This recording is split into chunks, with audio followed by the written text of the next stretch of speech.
بسم الله الرحمن الرحيم. الحمد لله وحده والصلاة والسلام على من لا نبي بعده. أما بعد فأعوذ بالله من الشيطان الرجيم. بسم الله الرحمن الرحيم. يا أيها الذين آمنوا ادخلوا في السلم كافة ولا تتبعوا خطوات الشيطان. قال النبي صلى الله عليه وسلم: المسلم من سلم المسلمون في لسانه ويده، أو كما قال النبي عليه الصلاة والسلام. رب اشرح لي صدري ويسر لي أمري واحلل عقدة من لساني يفقهوا قولي. اللهم صل على سيدنا مولانا محمد في أفضل كلامنا. اللهم صل على سيدنا مولانا محمد في أوسط كلامنا. اللهم صل على سيدنا مولانا محمد في آخر كلامنا. قابل قدر اسلامی خواتین، اللہ تبارک تعالیٰ نے جو ہمیں کروڑ نعمتوں سے مالا مال کیا ہے، ان میں سب سے بڑی نعمت اور دولت اسلام اور ایمان ہے. ایک آدمی کے پاس سب کچھ ہو مگر کلمہ نہ ہو، ایمان نہ ہو، اس سے بدتر کوئی زندگی نہیں. اور ایک آدمی فقیر ہے، بیمار ہے، جسم کے اندر جگہ جگہ داغ دھبے پھوڑے پھنسلیاں ہیں، لیکن کلمہ اس کے پاس ہے اور کلمہ ایمان کی دولت ہے، تو اس سے بڑھ کر دنیا میں کوئی ایماندار نہیں. ہم جس شریعت مطہرہ کے ماننے والے ہیں، اس کی تعلیمات ہماری زندگی میں سکون لاتی ہیں، امن لاتی ہیں، راحت لاتی ہیں. اگر کوئی ایمان اور اسلام کے راستے پر چلے گا، اللہ تبارک تعالیٰ ان کے گھروں کے اندر جنت کا ماحول بنائیں گے. جو سنیما کے راستے پر چلے گا، ناٹکوں کے، ڈراموں کے اور فلموں میں کام کرنے والوں کے طور طریقوں کی نقالی کرے گا، اللہ تعالیٰ ان کی زندگیوں سے سکون تباہ اور برباد کر دیتے ہیں. ہے بلڈنگ ہے، مال ہے، دولت ہے، حسن ہے، خوبصورتی ہے، جاب میں لگے ہوئے بچے ہیں، اچھا داماد ہے، فارن کی نوکری ہے، ڈالر آتا ہے، دینار آتا ہے، درہم آتا ہے، ریال آتا ہے، لیکن زندگی کے اندر بے چینی. اللہ تعالیٰ فرماتے ہیں: من اعرض عن ذکری فإن له معیشۃ ضنکا. جو میری آیتوں سے اعراض کرے گا، منہ پھیرے گا، اللہ کہتے ہیں کہ میں اس کی زندگی کو تنگ کر کر رکھ دوں گا. مذہب اسلام کے تعلق سے ہم نے صحیح پیغام دنیا والوں کو نہیں دیا. قرآن کیا سکھاتا ہے، اذان کا کیا ترجمہ ہے، نماز کا کیا ترجمہ ہے، روزے کا کیا مطلب ہے، زکوٰۃ کا کیا مطلب ہے، حج کو کیوں جاتے ہیں، عمرے کو کیوں جاتے ہیں. ہم ایک تو دنیا میں اتنے پھنس گئے کہ دنیا سے نکلتے نکلتے موت آ جاتی ہے، اور دوسرے خود ہمیں پتا نہیں کہ بسم اللہ کا ترجمہ کیا ہے، سورہ فاتحہ کا ترجمہ کیا ہے، قل هو اللہ کا ترجمہ کیا ہے. ہم تو دنیا داری کے اندر لگے ہوئے ہیں. اللہ تبارک تعالیٰ نے یہ ذمہ داری اور یہ امانت ہمارے اوپر رکھی ہے. اب ہر گھر کے اندر پیغمبر نہیں آ سکتا، ہر محلے میں رسول نہیں آ سکتا، ہر گلی، ہر فلور پر اللہ کی کتاب نازل نہیں ہو سکتی. اللہ تبارک تعالیٰ نے سرور کونین جناب محمد الرسول اللہ صلی اللہ علیہ وسلم کو آخری نبی بنا کر بھیجا، آخری رسول بنا کر بھیجا، اور ختم نبوت یعنی نبی ہونے کا جو سلسلہ ہے، رسول ہونے کا جو سلسلہ ہے، وہ ختم نبوت کا تاج رسول پاک صلی اللہ علیہ وسلم کے سر مبارک پر رکھ دیا گیا۔ آپ کے پاس قیامت تک کوئی نیا نبی رسول آنے والا نہیں۔ حضرت عیسیٰ علیہ السلام جو تشریف لائیں گے وہ نبی اور رسول کی حیثیت سے نہیں بلکہ ایک امتی ہونے کی حیثیت سے آئیں گے۔ پیغمبروں نے اللہ سے دعا کی تھی، اے اللہ ہماری نبوت، ہماری رسالت کو لے لیجیے اور سرور کونین جناب محمد رسول اللہ صلی اللہ علیہ وسلم کی امت میں ہمیں بنا دیجیے۔ آپ کی امت میں ہونا اور آپ کا غلام اور آپ کی بانی کہلائی جانا، یہ اللہ تعالیٰ کی بہت بڑی نعمت ہے۔ اسلام کے تعلق سے جب ہم نے صحیح تعلیم دوسروں کو نہیں دی، ہم نے صحیح طریقے سے وہ فریضہ انجام نہیں دیے، ہم خود نماز نہیں پڑھتے تو دوسروں کو کیا بتائیں گے کہ نماز ہوتی کیا ہے؟ کتنی خواتین دادی بن جاتی ہیں، نانی بن جاتی ہیں، 70-80 سال کی عمر ہو جاتی ہے، وضو کا طریقہ سنت طریقے پر ان کو معلوم نہیں ہے، نماز کا سنت طریقہ ان کو معلوم نہیں ہے۔ جگہ جگہ مدرسے ہیں، علماء ہیں، مفتیان کرام ہیں، دین کے داعی ہیں، دین کے مبلغ ہیں، آج بھی کئی لوگ جب نماز شروع کرتے ہیں اللہ اکبر کہہ کر تو ثنا جو پڑھتے ہیں تو نام کے ساتھ پڑھتے ہیں، ثنا سبحانک اللہم، جبکہ ثنا آپ کو ایک ہیڈنگ، ایک عنوان، ایک ٹاپک، اس کا تذکرہ نہیں کرنا چاہیے۔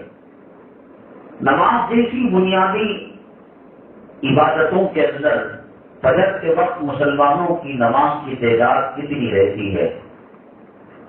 کتنے گھروں میں خواتین فجر کی نماز احترام، تہجد چھوڑیے، رات کا جگنا، بیدار ہونا چھوڑیے، فجر کی نماز اتنی اہم ہے کہ اللہ کے نبی صلی اللہ علیہ وسلم نے فرمایا فجر میں اگر کوئی 2 رکعت نماز پڑھ لیتا ہے، اللہ تبارک تعالیٰ رات تک کی ذمہ داری اپنے اوپر لے لیتے ہیں۔ ہمارے گھر میں کوئی مہمان آئے اور کہے کہ کھانا پکانا، گھر صاف کرنا، پوچھا لگانا، تمام کام شام تک کی ہماری ذمہ داری، کتنی راحت کی سانس لیتے ہیں۔ جو فجر کی نماز پڑھتا ہے اور خاص طور سے سورہ یاسین کی تلاوت کرتا ہے اور سورہ واقعہ مغرب کے بعد پڑھتا ہے، اللہ تعالیٰ اس کی حاجتوں کو پورا فرماتے ہیں، اس کی دعا کو قبول فرماتے ہیں اور زندگی بھر اللہ کسی کا محتاج نہیں بناتے۔ انسان فجر کی نماز مسلمان پڑھتا ہے، ذمہ داری ہو گئی، ڈیوٹی ہو گئی۔ صبح کے 10 سے کارخانے میں عصر کے 5 بجے تک ڈیوٹی رہتی ہے۔ کارخانے میں سائرن بجتا ہے اور لوگ اپنے اپنے گھروں کی طرف چلے جاتے ہیں۔ 5 بجے سائرن بجنے کے بعد بھی ایک انسان وہاں جھاڑتا ہے، لائٹ آف کرتا ہے، فین آف کرتا ہے، گیٹ کو تالا لگاتا ہے اور پھر مالک کے فیکٹری کو، کارخانہ کو فون کر کر بتاتا ہے کہ حاجی صاحب سب کچھ صحیح ہے، میں جا رہا ہوں اور یہ کی واچ مین کے ہاتھ دے کر جا رہا ہوں۔ یہ ڈیوٹی کوئی ضروری نہیں، 5 بجے اس کی ذمہ داری ختم ہو جاتی ہے، لیکن مالک بہت خوش ہوتا ہے۔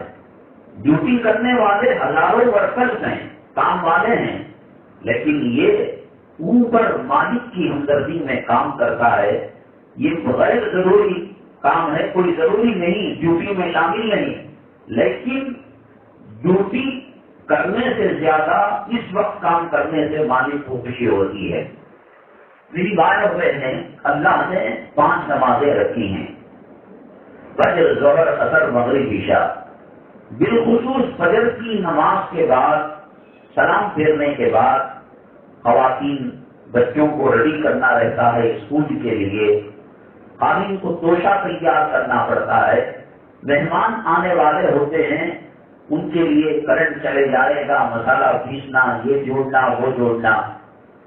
فجر کے بعد اگر کوئی سونا چاہے، ڈیوٹی تو ہو گئی اس کی، جیسے کارخانے کے اندر 5 بجے سائرن بجا، ڈیوٹی ہو گئی، لیکن یہ آدمی مالک کی ہمدردی میں، خیر خواہی میں نہ تنخواہ مانگا، نہ روپیاں مانگا، نہ پیسہ مانگا، نہ اس وقت اس کا رہنا ضروری ہے، لیکن مالک بھی خاموش نہیں رہتا کہ ڈیوٹی کر کر تھکا ہوا ہے، میرے کارخانے کی اور میرے ساتھ کتنی وفاداری کر رہا ہے۔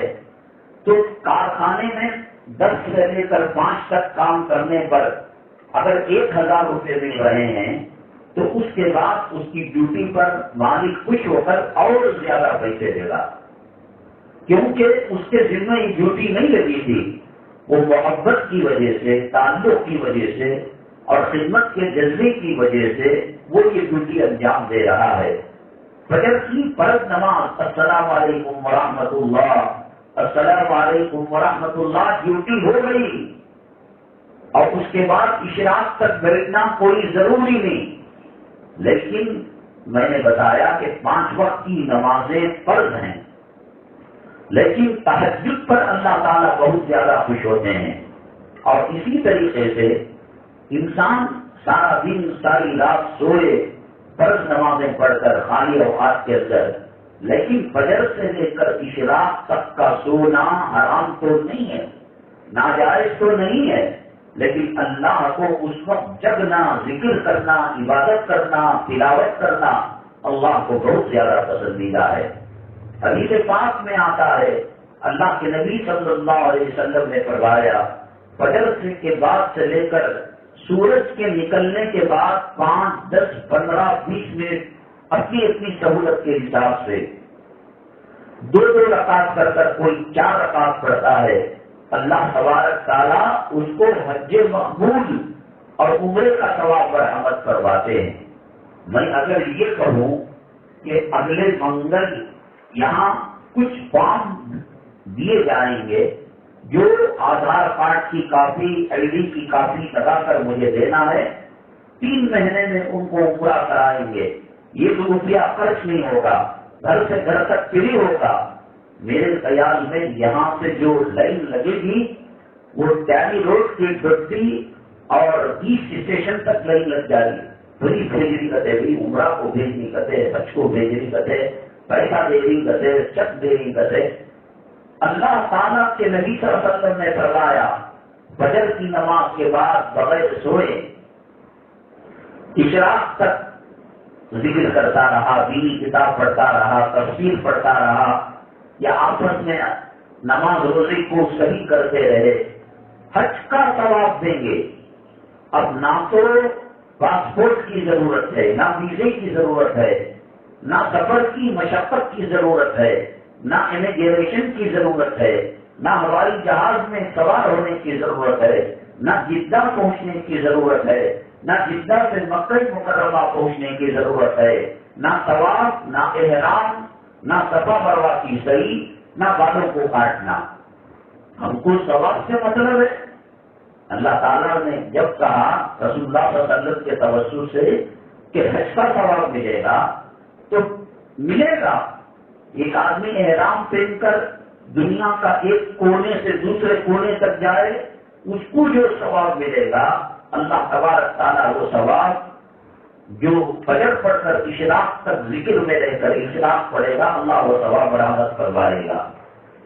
نبی کریم جناب محمد رسول اللہ صلی اللہ علیہ وسلم فجر کی نماز کے بعد قبلے کی طرف پیٹ کر کر منہ صحابہ کی طرف کر کر بیٹھ جاتے، کوئی خواب پوچھتا، کوئی مسئلہ پوچھتا، کوئی واقعہ حکایت بیان کرتا، اللہ کے نبی صلی اللہ علیہ وسلم فلاں محلے میں شادی ہوئی، اس کے اندر ایسا ہوا، فلاں موقع نکلی، پھر سورج نکلنے کے 5-10 منٹ بعد حج کا ثواب مل جاتا ہے نماز پڑھنے پر، اشراق کی نماز پڑھنے پر۔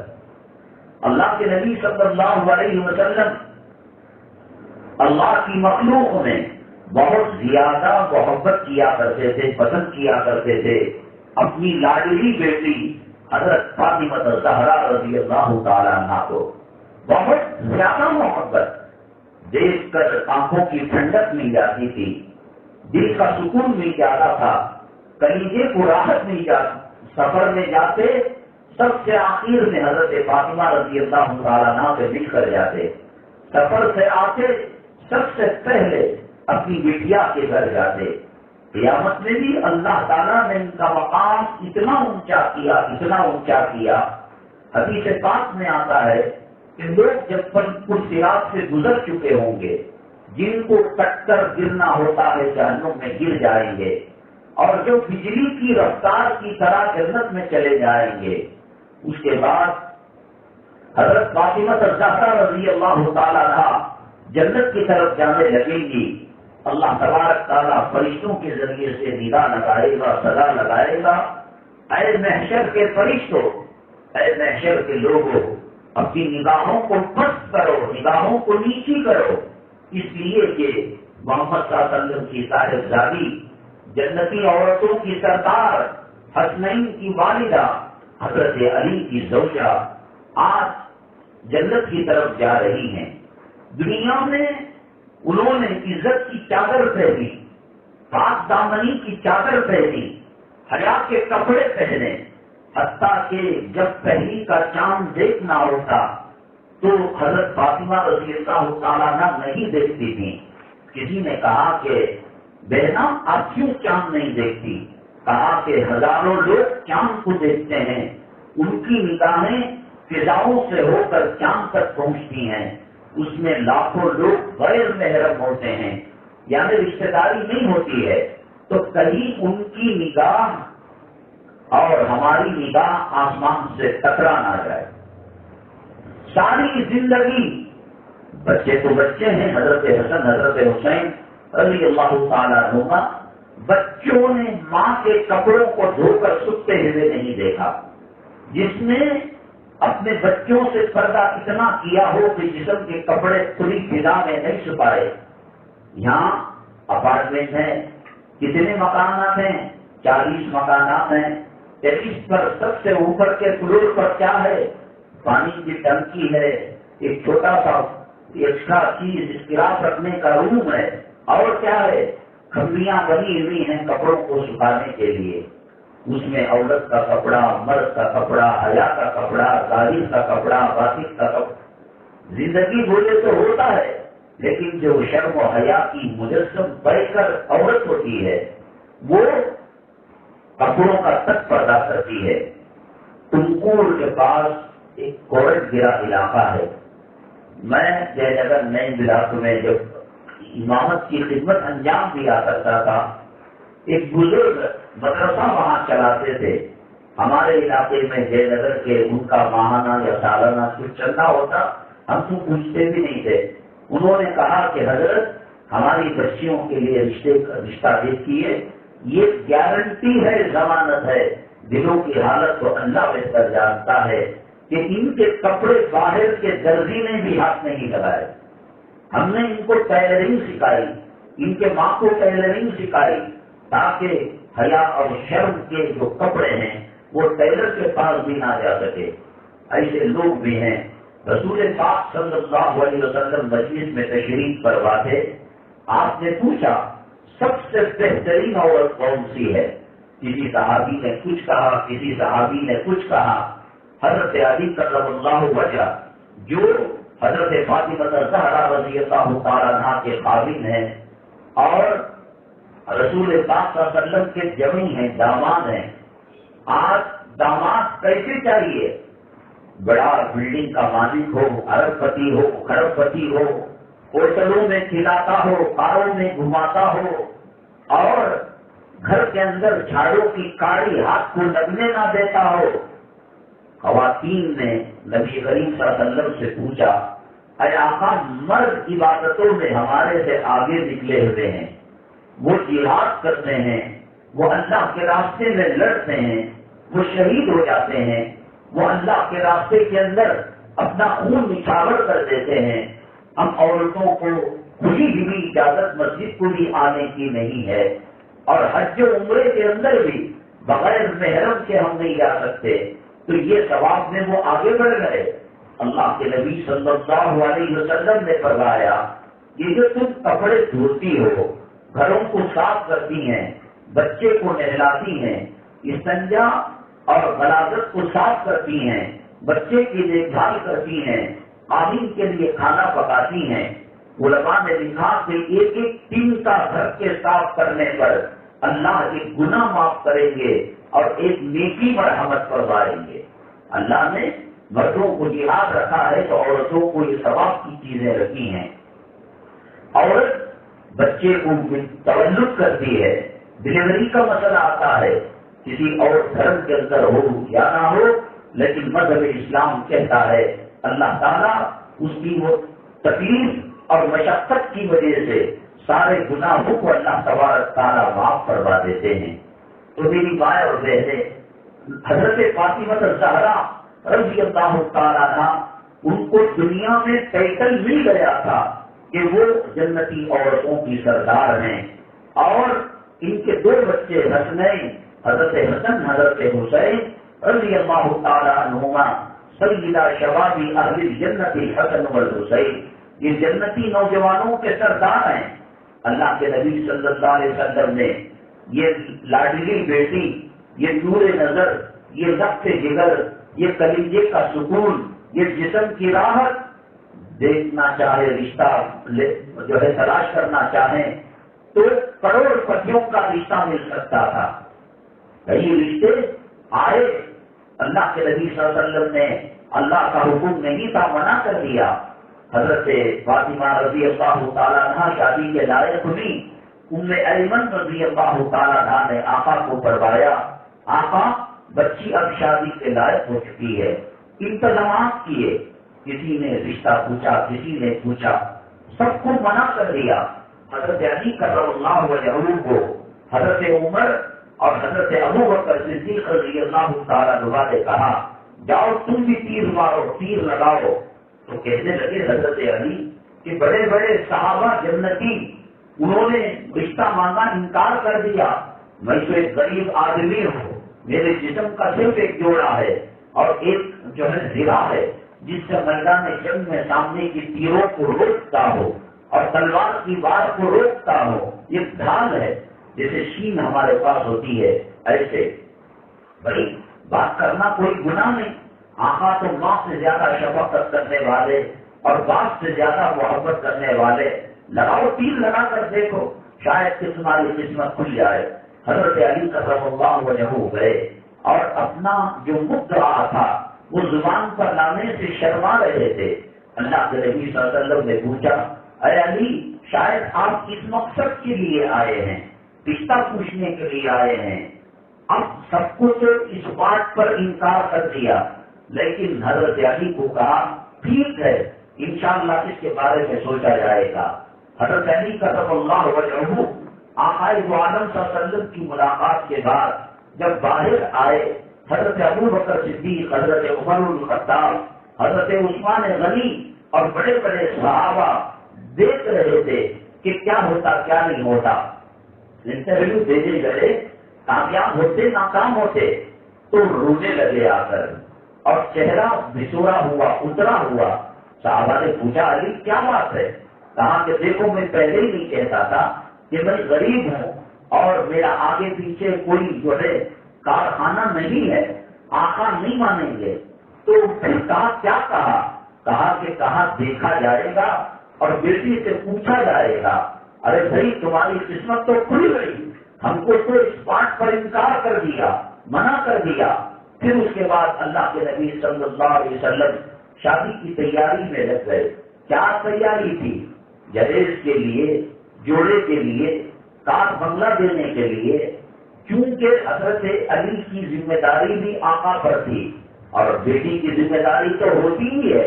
چنانچہ ایک چکی، ایک مٹکا اور ناریل کے پتوں کا ایک جو ہے چٹائی اور ایک چمڑا جس کے اندر کچھ بھول جو ہے روئی وغیرہ یا کوئی چیز اس کے اندر رکھی ہوئی ہو، یہ چونکہ حضرت علی کے سرپرست تھے، حضرت فاطمہ کے والد تھے، یہ گھریلو ذمہ داری کے تحت تھوڑا سا کام کیا ہے۔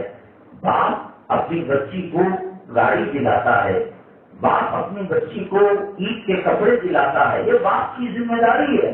اسی طریقے سے حضرت فاطمہ کے والد تھے آقا صلی اللہ علیہ وسلم، اور حضرت علی جو بچے تھے تب سے ان کی ذمہ داری آقا دو عالم صلی اللہ علیہ وسلم لے رکھے تھے۔ کہا کہ چلو بھائی آ جاؤ مسجد کے اندر، نہ ہلدی، نہ شکرانہ، نہ راتوں کو جگنا، نہ ڈانس کرنا۔ یوٹیوب کے اندر دیکھو مسلمانوں کی شادیاں لاکھوں روپے خرچ کیے جا رہے ہیں۔ اس خاندان کے اندر ایک عورت ایسی بھی ہے جو پیسوں کے نہ ہونے کی وجہ سے ایڑیاں رگڑ رگڑ کر وہ قوم کے منہ میں چلی جاتی ہے۔ آپ نے فلسطین کے اندر دیکھا کتنے معصوم بچے رو رہے ہیں، ان کے لیے کفن نصیب نہیں ہے، کتنی عورتیں بیوہ ہیں، ان کے لیے سایہ موجود نہیں ہے۔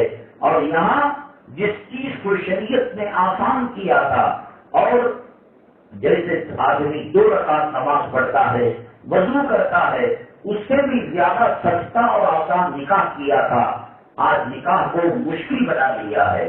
لینا دینا، کپڑے دینا، الماری دینا، پلنگ دینا، یہ عزت کا معیار لوگوں نے سمجھ لیا ہے کہ جتنی بڑی دعوت ہوگی اور جتنے کھانے کے آئٹم ہوں گے اتنا ہماری گردن اونچی ہوگی، ہماری شان بڑھے گی۔ میری ماں اور بہنیں، آج اللہ کی قسم کھا کر یوں سمجھیے اللہ کے کعبے کے احاطے میں حتیم کے اندر سر پر قرآن رکھ کر میں اللہ کو حاضر و ناظر جان کر کہہ رہا ہوں کہ آپ اپنی بیٹیوں سے، بہنوں سے اور بیٹوں کی بھلائی چاہتے ہیں تو حضرت فاطمہ رضی اللہ تعالیٰ عنہا کے قرض پر نکاح کرنا پڑے گا۔ جتنا زیادہ خرچہ کریں گے اللہ کی رحمت اور برکت اتنی ہی کم ہو جائے گی۔ کوئی ضروری نہیں کھانا کھلانا، بریانی بنانا، شادی محل کو جو ہے خرچہ برداشت کرنا۔ جیسے لڑکی سے پوچھا کیا تمہیں یہ آدمی قبول ہے، لڑکے سے پوچھا کیا تمہیں یہ بچی قبول ہے، ہاں بھی قبول ہے، بڑوں سے پوچھ لو، رائے مشورہ لے لو، مہر طے کرو اور ان کو رخصت کر دو، اسی کا نام شادی ہے۔ دیکھو آپ چائے بناتی ہیں، کافی بناتی ہیں، 5 مہمانوں کے لیے آپ کو معلوم ہے کہ دودھ کتنا پتیلی کے اندر شکر میں لگتا ہے، آپ کو معلوم ہے کہ کتنی شکر لگتی ہے اور کتنا چائے کا پتا لگتا ہے۔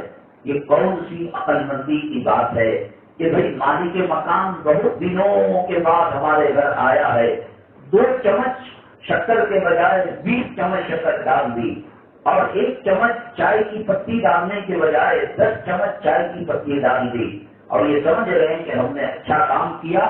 مالک مکان جیسے ہی منہ میں لے گا، اس کا فرض چلے گا تو سامنے والے آدمی کے منہ پر کلا کر دے گا، خوشی کرے گا۔ یہ کوئی عقل مندی نہیں۔ نبی کریم صلی اللہ علیہ وسلم نے جتنا بتایا، فجر کی نماز 2 رکعت ہے، اب اگر کوئی کہے میں اللہ کو خوش کرنا چاہتا ہوں، اللہ کو راضی کرنا چاہتا ہوں، میں 10 رکعت فجر پڑھوں گا، اللہ اس کی نماز اس کے منہ پر مار دیں گے۔ نکاح ایجاب، قبول اور مہر ولیمے کا نام ہے، اور ولیمہ بھی ضروری نہیں، بس آپ کے گھر جو ہے خاص دوست نوشاد کے آئے ہوئے تھے، کالج کے زمانے کے استاد آئے ہوئے تھے، عربی پڑھائے ہوئے، اب گھر میں پکا دینی شادی کا دن تھا اور مہمان سے دوسرا دن تھا، اس نے ہوٹل سے اڈلی منگایا، مسال ڈوسا منگایا اور ولیمے کی نیت سے کھلا دیا تو ولیمہ ہو گیا۔ سنت نکاح کے اندر میاں بیوی میں الفتیں محبتیں ہوتی ہیں، داماد کے دیکھنے کے اندر اور رشتوں کے تلاش کے اندر تقوی طہارت کو دیکھا جاتا ہے، مال کو نہیں دیکھا جاتا۔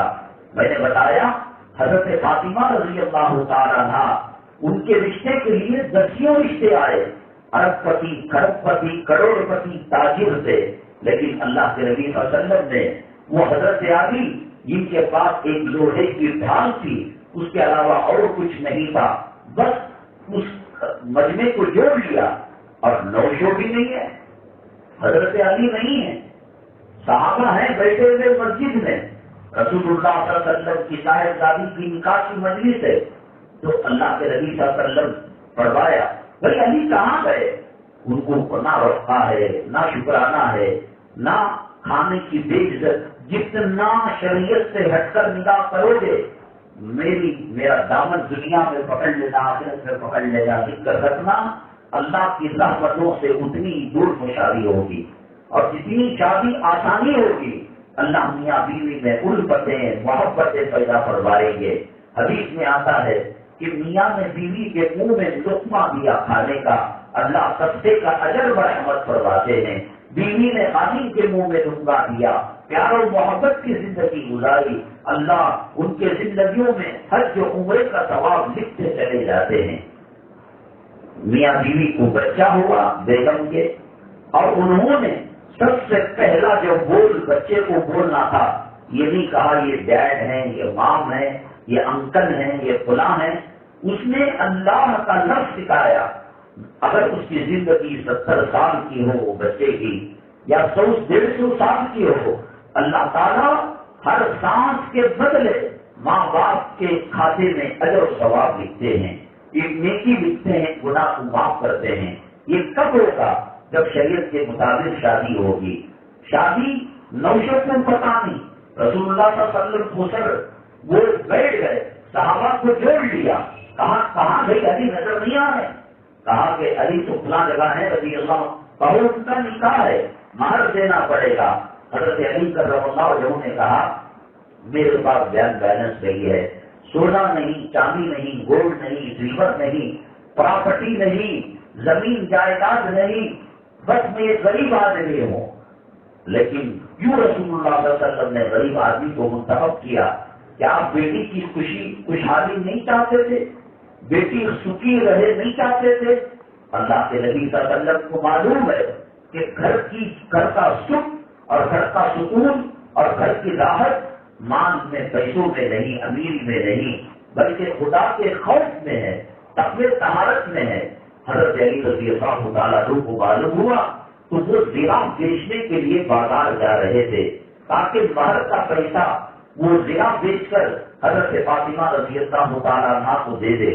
تو حضرت عثمان غنی رضی اللہ تعالیٰ عنہ راستے میں ملے، اے علی بڑی تیز رفتاری سے سپر فاسٹ شتابدی ایکسپریس سے جا رہے، کہاں جا رہے ہو؟ حضرت عثمان رضی اللہ تعالیٰ عنہ نے پوچھا، نبی کریم صلی اللہ علیہ وسلم نے فرمایا عثمان آپ کو پتا نہیں پورا مجمع جڑ گیا ہے ریاض الجنہ میں، پورے صحابہ مسجد نبوی میں جمع ہو گئے ہیں، میں دلہا مجھے ضرورت ہے باہر کے پیسوں کی تو اس کو فروخت کرنے جا رہا ہوں۔ حضرت عثمان غنی رضی اللہ تعالیٰ عنہ نے پوچھا کتنے میں بیچ رہے ہو؟ کہا کہ 10 درہم۔ کہا کہ ٹھیک ہے 10 درہم۔ حضرت نے نکالے اور کہا کہ اور 10 درہم لے لو، 20 درہم کے اندر یہ زرا مجھے دے دو۔ آپ نے خرید لی۔ پھر اس کے بعد کہا اے علی اور یہ اور ضروری کام تھا، یہ پیسے بھی تمہارے ہوئے، یہ زرا بھی تمہارے ہوئی۔ حضرت علی کرم اللہ وجہہ خوشی میں مسرت میں جھوم کر رسول پاک صلی اللہ علیہ وسلم کے پاس آئے، خطبہ نکاح پڑھا گیا، ستو اور گھی اور پنیر اور کھجور اس کو مکس کر صحابہ کرام میں تقسیم کیا گیا۔ ایک ڈرم میں پانی تھا، ایک کین کے اندر رسول کریم صلی اللہ علیہ وسلم کے پاس جو پیسہ تھا اس میں شہد خرید کر اس پانی کے اندر ملایا اور کہا کہ آج میری لفظ جگر نور نظر کا نکاح ہے، آپ اس میں جو ہے پی لیجیے۔ بس یہ تھا، نہ فضول پرچی تھی، نہ رسم تھا، نہ رواج تھا۔ بہرحال اس طریقے سے غریب ہوا تو بھی متقی پرہیزگار کو رسول اللہ صلی اللہ علیہ وسلم نے دیکھا، اتنا پیار کرنے والے، اتنی محبت کرنے والے۔ ایک مرتبہ جب کسی کام سے فجر کی نماز کے بعد رسول پاک صلی اللہ علیہ وسلم اپنی بٹیا کے گھر گئے تو دیکھا کہ فجر پڑھ کر سو رہی۔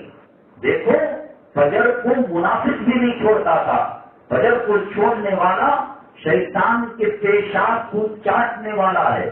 اللہ کے نبی صلی اللہ علیہ وسلم نے فرمایا کہ جو فجر کو نہیں اٹھتا شیطان اس کے ناک کے واسطے میں اور کان کے اندر استنجا کر دیتا ہے، پیشاب کر دیتا ہے، اور جو اٹھتا ہے اور اٹھ کر دعا پڑھتا ہے الحمدللہ الذی احیانا، تو اس کے بعد اس کے ناک کے نتنوں سے، کانوں کے سوراخوں سے وہ شیطان نکل کر بھاگ جاتا ہے. اور جب وضو کرتا ہے، نماز پڑھتا ہے، اللہ تعالیٰ شیطان کے تسلط سے اس کی حفاظت کروا دیتے ہیں.